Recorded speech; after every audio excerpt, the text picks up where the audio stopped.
रहने दो, है ना। ठीक है, फर्स्ट से 7 तक तो हमने पिछले सेशन में कर लिए थे, है ना। जिन्होंने नहीं देखे हैं लिंक डिस्क्रिप्शन बॉक्स में मिल जाएगा, वहां जाके देख लीजिएगा, मैं डाल दूंगा। ठीक है, तो चलिए स्टार्ट करें आज 8 क्वेश्चन। साथ के साथ कर ली थे आप लोगों ने प्रैक्टिस। ठीक है, चलो 8 पे चलो। उसने कहा if the third, sixth and last term of GP are 6, 48 एंड 3072 respectively, find the first term and number of terms. First term का मतलब है हमें ए फाइंड करना है, नंबर ऑफ टर्म्स का मतलब हमें एन फाइंड करना है। ठीक है ना बेटा। Third term, general term of GP क्या होता है, A N is equal to A R की पावर एन माइनस 1। उसने कहा थर्ड टर्म, थर्ड कहा तो A3 का है, जिसे हम कह सकते हैं ए आर की पावर 2, ए आर की पावर 2। सिक्स्थ टर्म क्या है, सिक्स टर्म होगी A6 is equal to A R की पावर 5, मतलब यहाँ 6 है तो यहाँ 5, यहाँ 3 है तो यहाँ 2, आर पे पावर एक कम रहे, सिंपल सी बात है। और ए एन, क्योंकि लास्ट टर्म बोला है, वो होगा ए आर एन माइनस 1। ठीक है ना। अब उसने कहा थर्ड टर्म की जो वैल्यू है वो 6 है, तो A3 की जगह मैं क्या लिख दूं, 6 लिख दूं बेटा। फिर उसने कहा सिक्स्थ टर्म जो है 48 है, तो A6 की जगह हम क्या लिख देंगे, 48। समझ में आ रही ना चीजें कैसे लिखते हैं इनको। एंड लास्ट टर्म इज 3072, ये है 3072, ऐसे करके ये आप लोग सोल्व करते हैं, ऐसे लिखते हैं वैल्यूज इनकी। तो सबसे पहला काम तो ये होता है। फिर यहां 3 इक्वेशन बनी आपके पास, फर्स्ट, सेकंड, थर्ड। अब ऐसे क्वेश्चंस में क्या करो, हमेशा इक्वेशंस को डिवाइड करके आंसर आते हैं, जीपी के आंसर डिवाइड करके और एपी के आंसर सब्ट्रैक्ट या ऐड करके। समझ में आया। तो सेकंड को, इक्वेशन सेकंड को डिवाइड कर दो फर्स्ट इक्वेशन से, तो क्या आएगा, 48 divided by 6 will be equal to A R की power 5 divided by A R square. A से ए, 6 8 जा 48, आर स्क्वायर से ये कितना हो जाएगा, आर की पावर 3 बचेगा, है ना। आर की पावर 3 कितना है, 8 है। R cube is equal to 2 का क्यूब हो जाएगा। जब आपकी पावर सेम होती है, जैसे इधर आर की भी 3 है, इधर 2 की भी 3 है, तब बेस सेम होता है। इसका मतलब आर की वैल्यू 2 आ गई। आर की वैल्यू कितनी आ गई बेटा, 2 आ गई। समझ में आ गया। तो आर निकालने के बाद आप चाहो इस इक्वेशन में रख दो, चाहे इस इक्वेशन में रख दो, दोनों से क्या हो जाएगा, आपको ए की वैल्यू मिल जाएगी। तो यहां रख लेते हैं 6 is equal to A, R का स्क्वायर है, आर 2 आया है तो 2 का स्क्वायर, तो 6 divided by 4 is equal to A. 2 का पावर 2 का स्क्वायर कितना होगा, 4 उधर डिवाइड में जाएगा तो कितना आया, 1.5। ए हो गया 1.5, ए भी आ गया, आर भी आ गया। अब आपको चाहिए एन, कितना चाहिए, एन चाहिए। तो ऐसे क्वेश्चन में अब उसने पूछा क्या था आपसे बेटा, ए पूछा था और एन पूछा था। तो एन निकालने के लिए फिर ये वाला जो थर्ड इक्वेशन है इसका यूज करेंगे हम, थर्ड इक्वेशन से आएगा। तो देखो कैसे निकालेंगे हम उसको। फिर 3072 जो यहां दिया है, यहां आप इसको, क्योंकि जो आर की वैल्यू आएगी उस फॉर्म में इसको बनाना है, तो इसका मतलब 3072 को 2 की पावर में बनाना है। किसकी पावर में बनाना है, 2 की। लेकिन उससे पहले इसको लिखेंगे कैसे, 3072 इक्वल टू ए की वैल्यू है 1.5 इंटू 2 की पावर n माइनस 1। तो पहले 1.5 से इसको डिवाइड कर देंगे, तब बनाएंगे। ठीक है, तो पहले डिवाइड करते हैं। डिवाइड करने के लिए पॉइंट हटाया तो नीचे क्या आ गया, 10, 5 3 जा 15, 5 2 जा 10, 3 से इसे काट देते हैं, 3 1 जा 3 0, 3 2 जा 6, 3 4 जा 12, इधर आएगा तो 1024 into 2 is equal to 2 raise to the power n minus 1।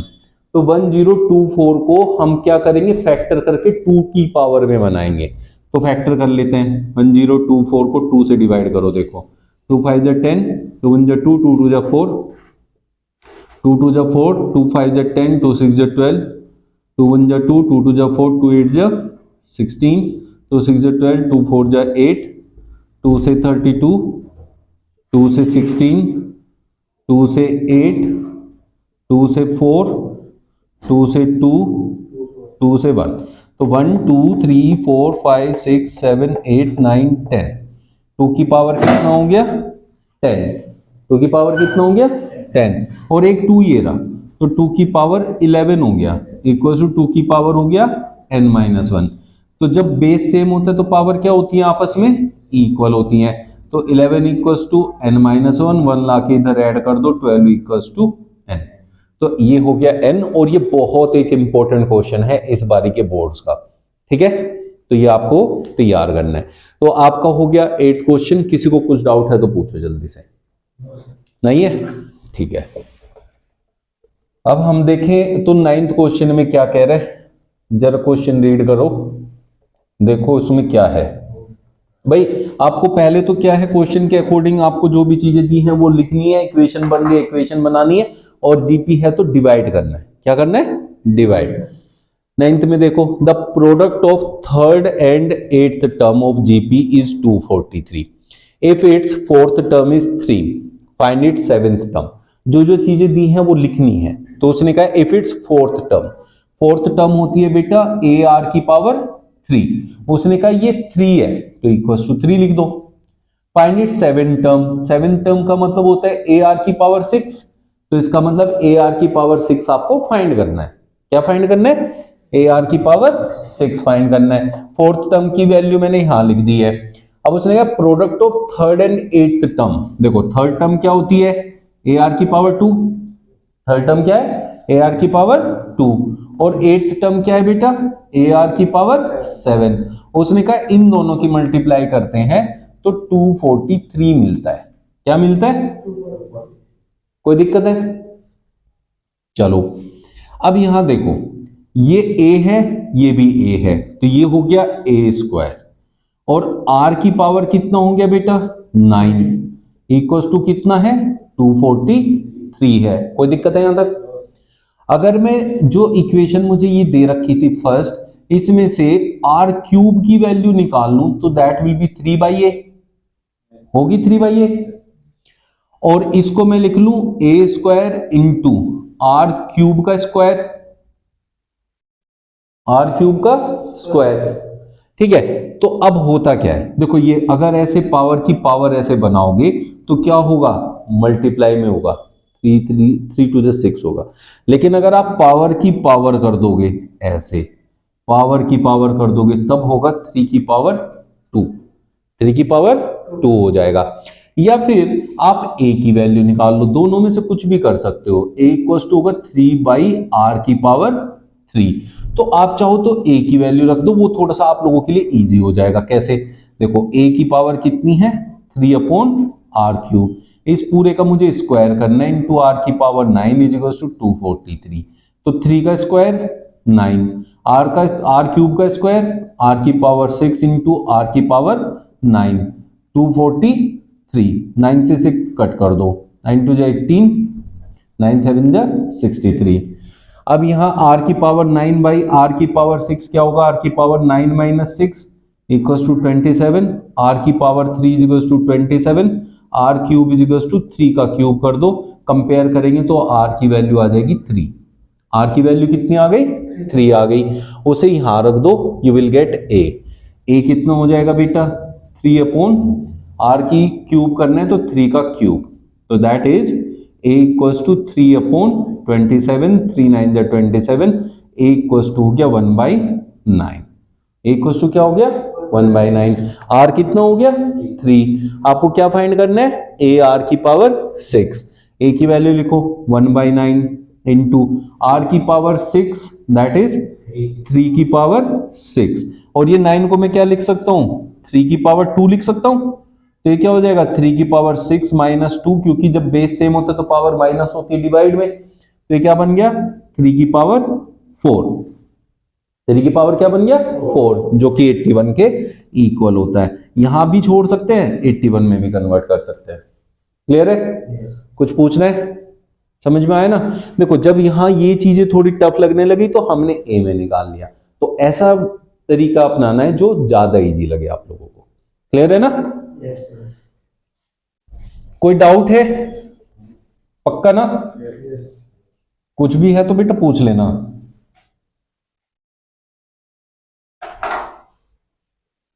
कौन सा किया अभी? 9th। 10th पे देखो, find the GP whose 4th term is 54 and 7th term is 1458। बिल्कुल सिंपल सा क्वेश्चन है, दोनों इक्वेशन लिखनी है, डिवाइड करना है, आपको आर मिलेगा, आर से फिर कोई सी भी इक्वेशन में रख के ए मिलेगा, आप जीपी फाइंड कर सकते हैं। तो क्या होगा बेटा? Find the GP whose 4th term. 4th term होती है ए आर की पावर 3, जो कि कितना है? 54 के इक्वल है। 7th टर्म क्या होता है? ए आर की पावर 6, ये कितना दे रखा है? 1458। इसको इक्वेशन 1 ले लेते हैं, इसको 2 ले लेते हैं, तो हम कहेंगे डिवाइडिंग इक्वेशन 1/2, इसको इससे डिवाइड कर दो। ए से ए कैंसिल हो गया, आर की पावर 3 बच गया यहां, आर की पावर 3 इधर किससे डिवाइड होगा? 9 से कर ले, 9 6 जा 54, 9 1 जा 9, 9 6 जा 54, 9 2 जा 18, 27। तो R cube is equal to 3 का क्यूब, तो कंपेयर करके आर की वैल्यू कितनी आ गई? 3 आ गई। कितनी आ गई बेटा? 3। कोई दिक्कत है यहां तक? फिर ए आर क्यूब जो था वो 54 के इक्वल था, ए आर की वैल्यू 3 आई है तो 3 का क्यूब कर देंगे equals to 54, A into 27 equals to हो जाएगा 54, 27 2 जब 54 होता है तो ए की वैल्यू 2 आ गई। उसने क्या बोला था? Find the GP. जीपी क्या होता है? ए फिर ए आर फिर ए आर स्क्वायर ए आर क्यूब, ऐसे चलता है ना? जीपी तो ऐसे ही चलती है। तो ए कितना आया था अभी हमारा? 2, और आर कितना आया? 3, 2 3 जा 6, 6 3 जा 18, 18 3 जा 54। This will be your GP. समझ में आ गई कहानी? ऐसे सोल्व करेंगे और आप आंसर निकालेंगे अपना। 10th क्वेश्चन भी हो गया। गुड। कुछ भी डाउट है तो पूछते रहना बेटा। 11th क्वेश्चन में क्या कह रहा है देखो, सम ऑफ 3 नंबर्स। जब भी आपको सम दे, क्या देगा? सम। 3 नंबर की जीपी दे, 4 की दे, 5 की दे, उसके लिए मैंने लिखवाया था आप लोगों को उसमें जीपी को क्या लेना है। तो 3 नंबर का जीपी क्या होता है? ए अपॉन आर, ए और ए आर होती है। जब 3 नंबर की जीपी बोलेगा तो ये होती है 3 नंबर की जीपी। समझ में आ गया? इसको यूज करेंगे, ए अपॉन आर, ए और ए आर। तो उसने कहा sum of 3 numbers in GP is 13/12। इसका मतलब इन तीनों का सम 13/12 है। A upon R plus A R is 13 divided by 12, equation 1 बोल देंगे। And their product is -1। उनका प्रोडक्ट क्या है? -1 है, इन तीनों का product. A upon R into A R कितना कह रहा है? -1। आर से आर कैंसिल हो गया, ए क्यूब हो गया -1। ए क्यूब कितना हो गया? -1। तो आप एक चीज देखो, ए क्यूब अगर -1 है तो ये तो -1 का क्यूब भी तो -1 ही होता है। -1 का क्यूब भी तो -1 ही होता है, तो मैं इसे क्यूब लिख दूं, क्या फर्क पड़ेगा? तो कंपेयर करें तो इक्वल्स टू कितना आ गया? -1। ए की वैल्यू कितनी आ गई? -1। ऐसे करके निकालेंगे। अब इसको इस इक्वेशन में पुट कर दो, पहले वाली में ए की सारी वैल्यू।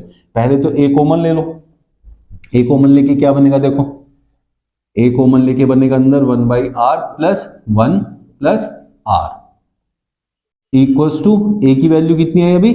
-1। इसको यहां -1 लिख देता हूं, 13/12। ठीक है बेटा?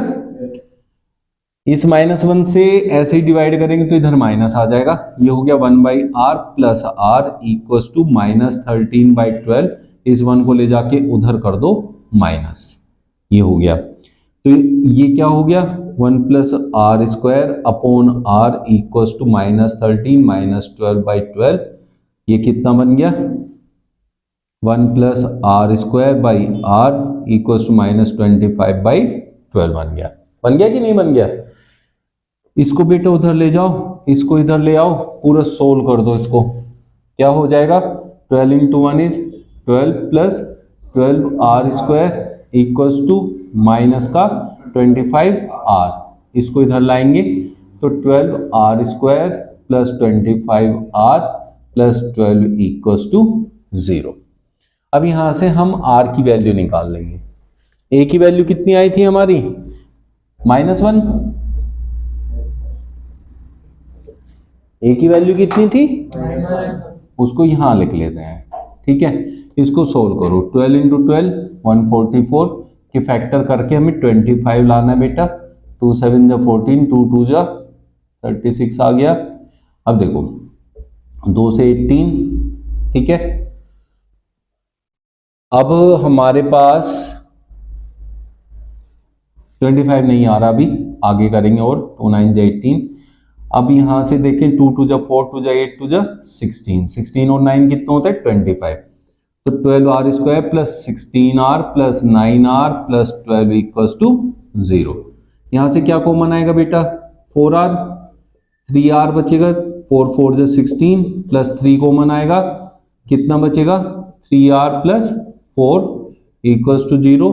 तो 4r प्लस 3 और 3r प्लस 4 कॉमन आ गया इक्वल्स टू 0। तो हम कहेंगे 4r equals to -3, r equals to -3/4 और r इक्वल्स टू -4/3। समझ में आ गया, क्लियर हो गया। अब उसने कहा है कि हमें नंबर्स बताने हैं, फाइंड द नंबर्स। नंबर्स क्या थे बेटा हमारा, a/r, a और ar थे हमारे नंबर। तो a कितना आया था -1/r, r है -3/4, माइनस से माइनस कैंसिल, a था -1, a था -1 इंटू r है -3/4। तो आपकी जो नंबर्स बन गए 4/3 -1 माइनस प्लस 3/4। समझ में आ गया। एक बार आर हमने ये लिया, एक बार आर हम ये लेंगे, इससे दूसरे नंबर आ जाएंगे। दूसरे कैसे आएंगे, देखो -1/-4/3 तो ये हो जाएगा 3/4। यहाँ 4/3 आया तो दूसरा क्या आएगा 3/4, ये -1 ही रहेगा और इधर आएगा 4/3। ऐसे आते हैं। तो नंबर्स दोनों रेशियो से निकलते हैं, 2 आंसर आते हैं हमेशा इसके। क्लियर हो गया, कुछ पूछना है यहां तक, पक्का बात है। देखो 12th क्वेश्चन में क्या कह रहा है, determine the 12th term of GP. 12th question है, 12th टर्म पूछ रहा है। 12th टर्म क्या होगी बेटा, AR की पावर 11। ये पूछा है आपसे कि ये कितना होगा। Whose 8th term is 192। 8th term क्या होता है, AR की पावर 7। उसने कहा ये 192 के इक्वल है एंड कॉमन रेशियो इज 2, मतलब R की वैल्यू 2 दे रखी है। तो आपसे AR की पावर 11 पूछा है, ठीक है। तो यहां से A की वैल्यू मिल जाए, अगर यहां से A की वैल्यू मिल जाए, A की वैल्यू यहां आ जाए, R की वैल्यू हमें पता है तो आराम से हम निकाल सकते हैं, ठीक है। तो यहां रख देते हैं R की वैल्यू है 2 की पावर 7 इज 192, ठीक है। तो A की वैल्यू क्या है बेटा 192 डिवाइडेड बाय 2 की पावर 7। अब आप इसे सोल्व मत करना, बस यहां क्या नहीं करना, सोल्व नहीं करना है। क्या करना है आपको, AR की पावर 11 चाहिए तो A की वैल्यू आपको पता चल गई, ये है 192/2 की पावर 7 इंटू R की वैल्यू कितनी दे रखी है उसने 2 दे रखी है, 2 की पावर क्या होगा 11। समझ में आया कुछ। तो अब यहां 192 इंटू 2 की पावर 11, ये 7 माइनस हो जाएगा क्योंकि दोनों का बेस सेम है। तो 192 इंटू 2 की पावर 4 बचा, कितना बचा 2 की पावर 4 कितना होता है, 2 की पावर 4 कितना होता है 16। तो इसकी 16 में मल्टीप्लाई करके जो आएगा वही आपका आंसर हो जाएगा। बात समझ में आ गई, इतना सिंपल सा है। अगर आप इसे यहां सोल्व करते तो पहले 2 की पावर 7 की वैल्यू निकालनी पड़ती, उसे सोल्व करते, डिवाइड करते, A आता, लेंथी क्वेश्चन हो जाता। तो 192 की 16 में मल्टीप्लाई करो,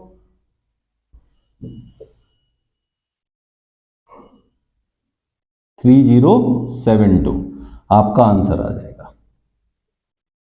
क्लियर हुआ कि नहीं हुआ, ठीक है। दूसरी चीज ये है क्वेश्चन जब ऐसा आपका सोल्व करने के लिए आए, लेकिन अगर ये क्वेश्चन MCQ में आ जाए, किस में आ जाए MCQ में आएगा तो सिंपल सा तरीका बताता हूं, बहुत आसान। R की वैल्यू कितनी है, यहां AR 7 की वैल्यू दे रखी है, AR 11 की वैल्यू पूछिए, यहां डिफरेंस देखो कितने का है 4 का। तो 2 की पावर 4 से मल्टीप्लाई कर दो, जितने का डिफरेंस है बस उतने से इसमें मल्टीप्लाई कर दो। 2 की पावर 4 16 होता है, तो 192 into 16 will be your answer, अगर एमसीक्यू है। क्योंकि अगर ऐसे डायरेक्ट करोगे सारे मार्क्स कट जाएंगे, वैसे क्वेश्चन आएगा तो वैसे तो ये आपको पूरे हर एक स्टेप के नंबर है, लेकिन अगर एमसीक्यू में आता तो आपको सिर्फ आंसर चाहिए, फिर आप डायरेक्टली कर सकते हैं। ये उसकी ट्रिक हो जाएगी। समझ में आया कि नहीं आया? अब किसी को कुछ पूछना तो पूछो जल्दी से, नहीं पूछना है? बड़े अच्छे बालक हो रहे भाई। 13 देखो, find the numbers of terms of GP whose first term is 3/4। क्या दे रखा है? First term. फर्स्ट टर्म क्या होता है? ए कितना है? 3/4। कॉमन रेशियो इज 2, आर कितना है? 2, एंड लास्ट टर्म इज 384, मतलब ए एन दे रखा है 384। ठीक है बेटा, नंबर ऑफ टर्म्स पूछा है आपसे, एन पूछा है, तो एन निकालने के लिए अब क्या करेंगे आप? ए एन का फॉर्मूला लगाएंगे। ए एन क्या होता है? ए आर की पावर एन माइनस 1, 384 के इक्वल है। ए की वैल्यू उसने दी है 3/4 है, चलिए, इंटू आर की वैल्यू क्या है? 2 की पावर क्या लिखोगे बेटा? N minus 1 equal to 384। अब ये 3/4 इधर मल्टीप्लाई में उधर ले जाओ, 4 मल्टीप्लाई में हो जाएगा, 3 डिवाइड में आ जाएगा, तो 2 की पावर एन माइनस 1 384 इंटू 4/3, 3 1 जा 3, 3 2 जा 6, 3 8 जा 24। 2 की पावर n माइनस 1 है, तो इधर सब कुछ आपको 2 की पावर में ही बनाना पड़ेगा। किसकी पावर में बनाना पड़ेगा? तो 128 के फैक्टर कर दो, ठीक है। 32 आ गया, 16 आ गया, 8 आ गया, 4 1 2 3 4 5 6 7 और 2 यहां से मिलेंगे, 2 की पावर हो गया 9। समझ में आ गया? क्योंकि 4 क्या होता है? 2 की पावर 2, 7 पावर यहां से, 2 पावर यहां से, तो जब बेस सेम होता है तो पावर इक्वल होती है, तो n minus 1 equal to 9, n equal to 9 plus 1 कितना हो जाएगा? 10। तो यहां नंबर ऑफ टर्म्स है 10। ठीक है, समझ में आ गया? किसी को कुछ पूछना है?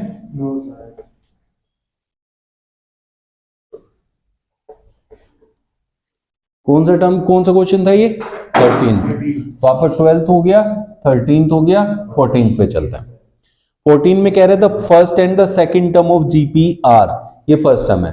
फर्स्ट टर्म क्या होता है? ए कितना दे रखा है बेटा?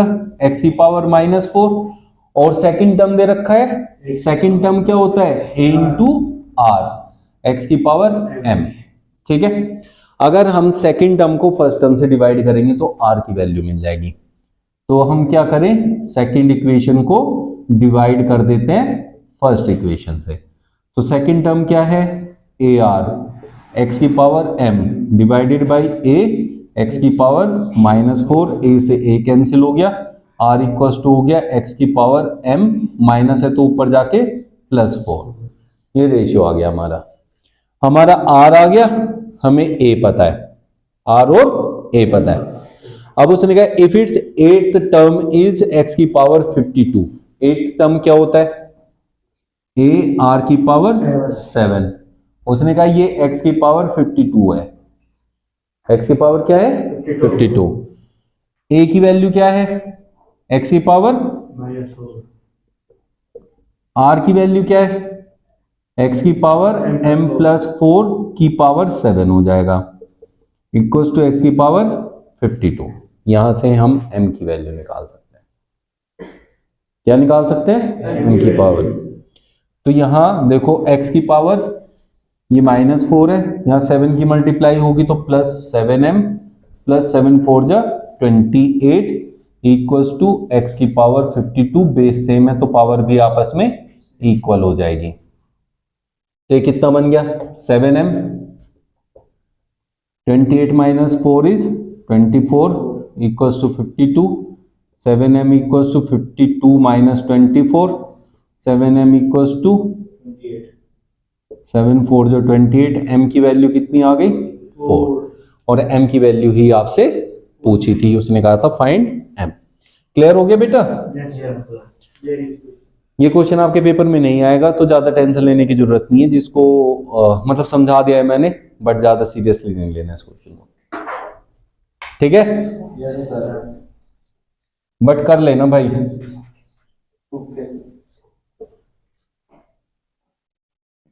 15th क्वेश्चन देखो,